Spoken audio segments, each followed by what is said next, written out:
Morning peeps, good morning everyone, or good afternoon by the time this video goes up. Alright, let's have a quick look and see what there is to talk about today. Don't forget, if you are new to the channel, please hit that subscribe button. Don't forget as well to like and share the vids. Thank you very, very much.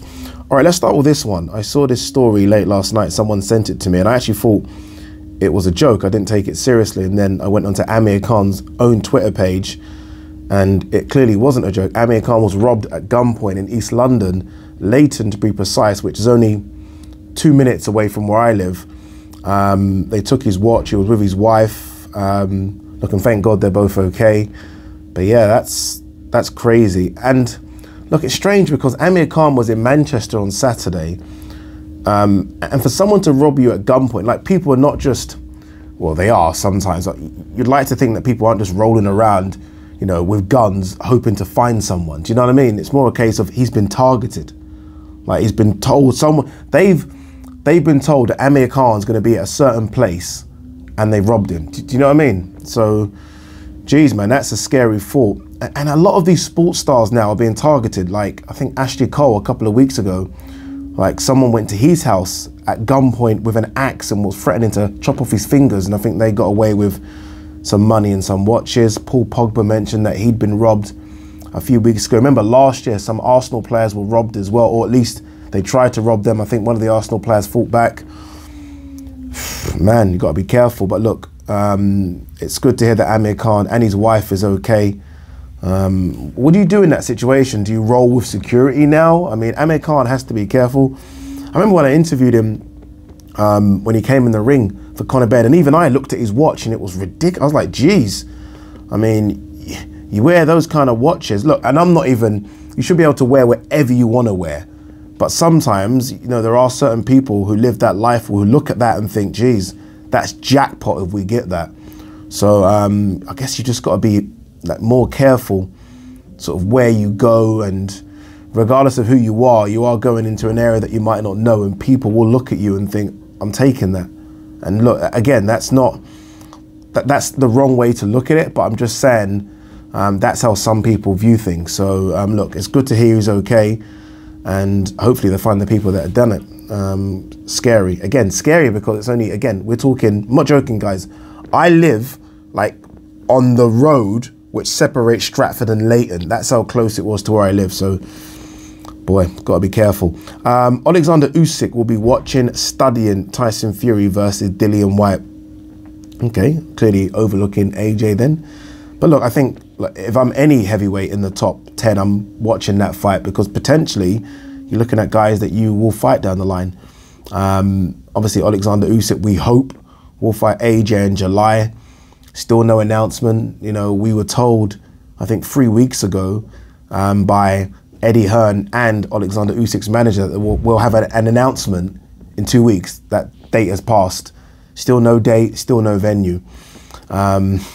AJ fights just seem to take so long to make, don't they? It's almost like there's such a big ordeal. It's ridiculous, man. And it becomes, as an AJ fan, frustrating.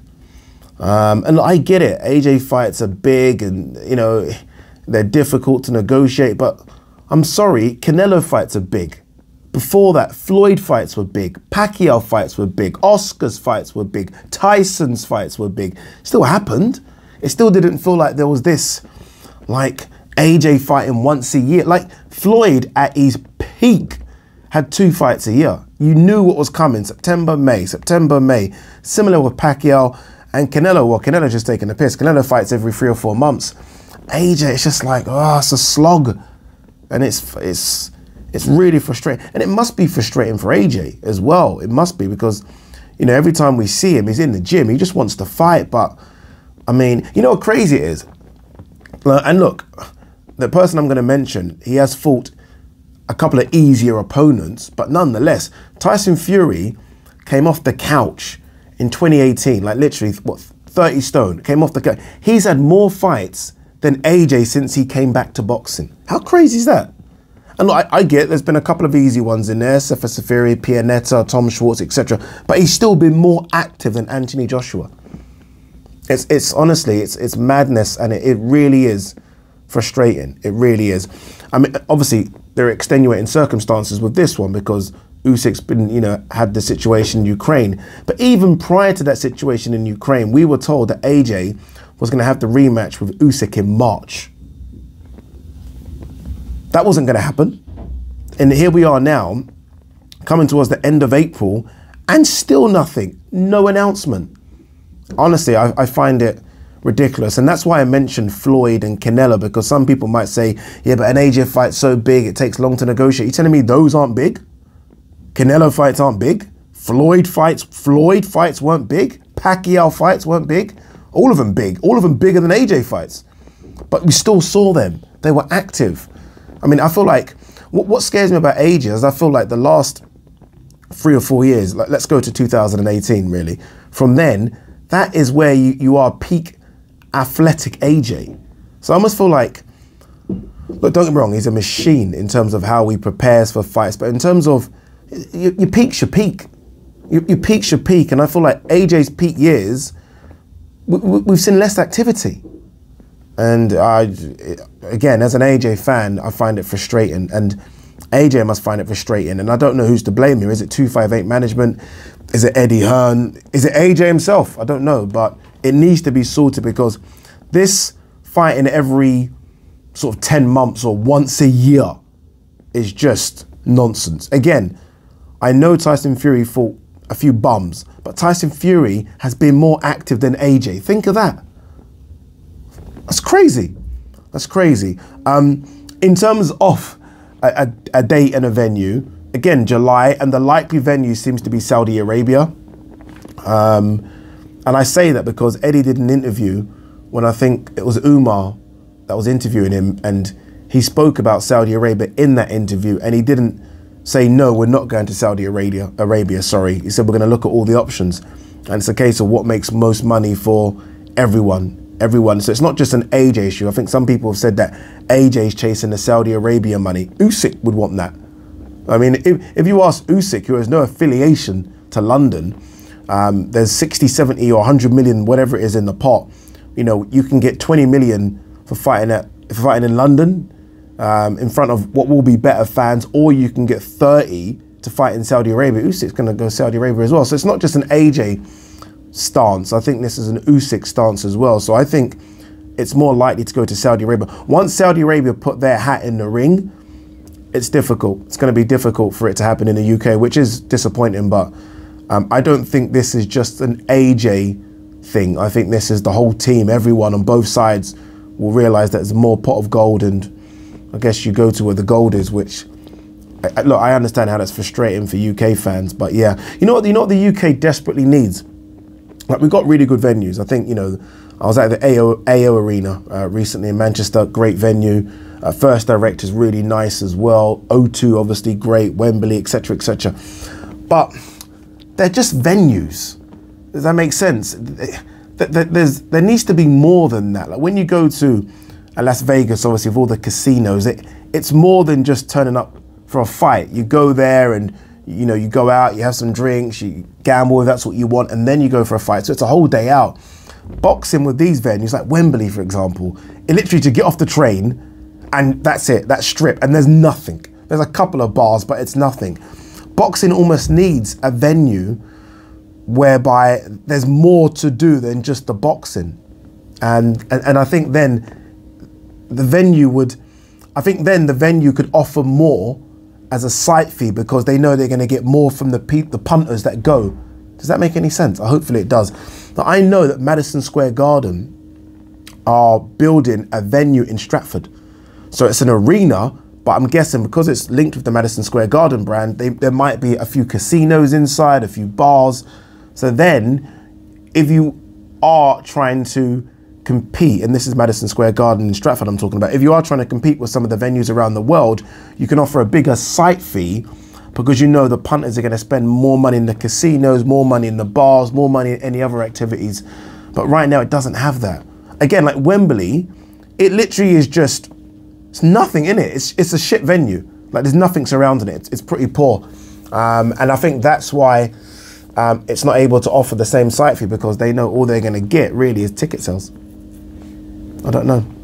I don't know. It's just a thought. But yeah, it looks like AJ will go to Saudi Arabia. Disappointing, but it is what it is. Errol Spence, I think, deserves a bit more credit than he's getting, you know.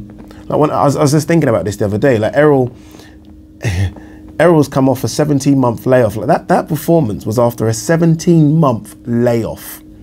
That's some doing. When you think of a lot of boxers, and Keith Thurman springs to mind as someone that's had his injuries and, you know, has come back. And every time he does come back off a long layoff, like Keith would like a little. He always talks about it. You know, I want a little warm up.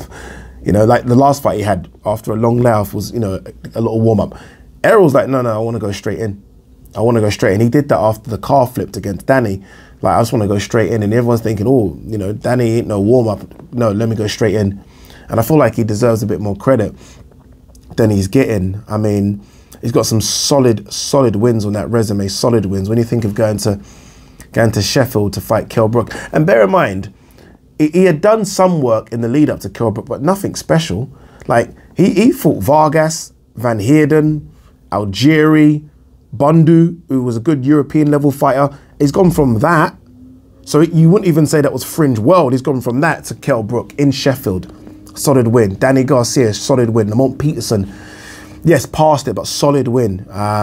Sean Porter, solid win. And now, obviously, Ugas, solid win. And win or lose against Crawford, he's going to fight Terence Crawford. So he literally has fought everyone in this era that he could, apart from Keith Thurman. And I feel like he doesn't get enough credit for it. I think he's a beast of a fighter. Right? I think eventually, and this will be after the Crawford fight, so and look, fingers crossed the Crawford's fight next, he will go to 154 pounds next year, and I think he's going to cause some problems there as well. I really do. I think Jamel Charlo will beat Castano, and then Jamel Charlo will go to 160, and then it's kind of open. Some really good fighters in the 154 pound division, but Spence can definitely hang and definitely beat 99% of them. There are a couple that will cause him problems, but I can see him being a 2-weight world champion, definitely.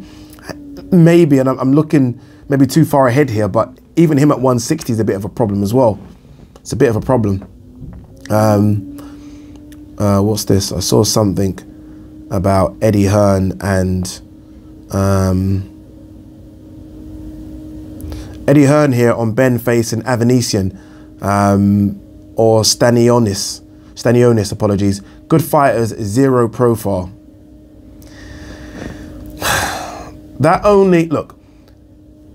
That profile talk, I don't like, because it just annoys me that I understand why he will say that if it comes to, okay, we've agreed the fight. Now, in terms of negotiating money, you're going to get a lot less because your profile is not big. I get that. I fully get that, because unfortunately, you know, bums on seats. There's people that pay the pay-per-view, and if your profile's low, then you're not bringing anything to that. But in terms of trying to make your fighter not fight those guys because they don't have a big profile, I do not like. Honestly, I do not like at all. I think if marketed correctly and pushed correctly, Ben versus Avanesian's a big fight. I really do. I think the UK will get behind that now, because everyone's talking about it. I think Ben versus Avanesian from a UK standpoint is as big as Ben versus Mikey or Ben versus Danny. I really do. I can understand from an international standpoint that Ben versus those other two is bigger, but I don't think people in America, especially if Ben fights in England, are going to be waiting up to tune in to Ben versus Danny, or if it does any more sign-ups. I think Ben versus Avanesian's a big fight. It's a fight that makes so much sense, the European title fight. Like, that's the route, right? That's the progression. European, okay, you're European, then go. Like, if Ben were to get past an Avanesian, then literally go into those shark-infested waters of the top 10. Do it. I can understand other fighters that maybe don't have a name value and don't have a belt, but Avanesian's got some name value. We know him over here because of the Josh Kelly win and other wins, and he's a European champion. Makes sense. Makes so much sense. What's this one? Eddie Hearn plans to aggressively pursue Gervonta Davis once contract is up.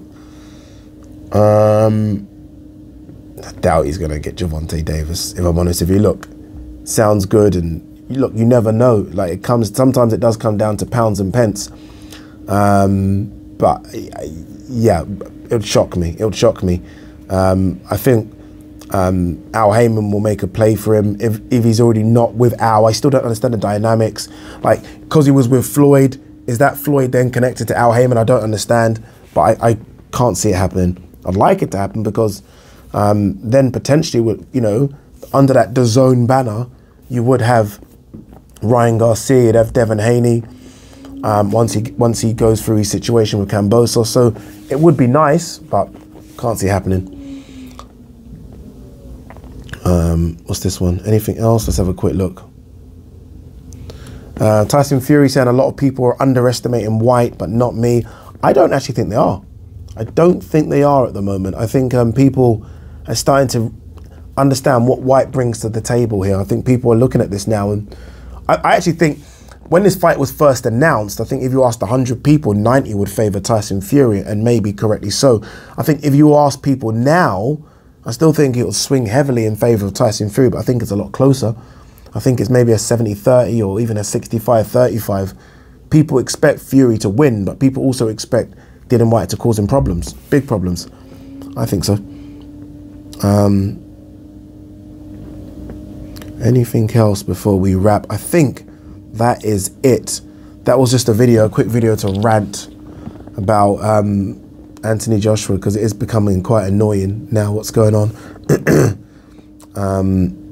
Yeah, let me have a quick look at AJ's box rec. Am I exaggerating this? It just doesn't feel like he fights.